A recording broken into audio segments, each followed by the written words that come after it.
So, okay, let's talk about reality now. How do we create it? How do we create the image of what's happening all around us? I mean, you would say, oh, it's simple, it's simple. We have eyes, we see, we smell, we hear. So 100% of input is coming to our brains through our senses.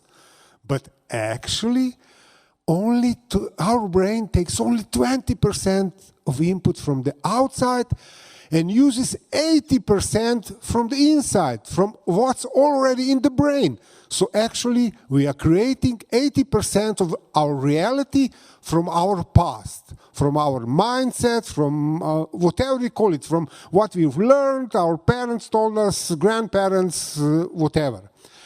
And the problem is, there is no problem when we are functioning again inside our group, even inside our nation.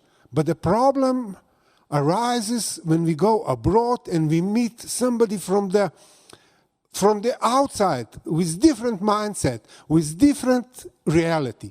And let me tell you a story that Vietnamese writer Kim Thuy told me.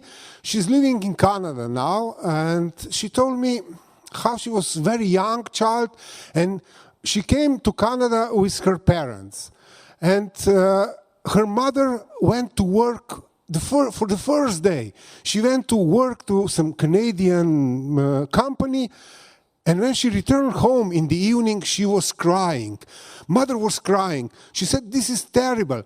This job is terrible, but no problem. But the boss is terrible because the boss is treating the workers as dogs. We are just dogs for him. It's terrible.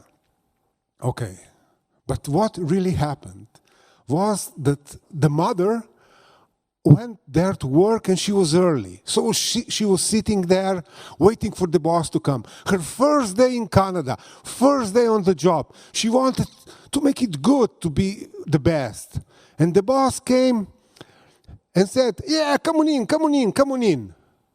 And her heart broke. He is treating me like a dog. And she started hating her boss. But what did he actually do? He said, come on in. And this is how in Asia, how you call the dog. And this is how you call the human. So this boss was actually employing most of the workforce from Asian countries. And he was calling everybody in like this. So everybody hated him for no reason. This sounds like he was very nice, good guy, but he has workers that hated him because of this small gesture. So that's why you should study the mindset before going abroad and talking and doing some business with some foreigners. Yes. Okay, let's move on.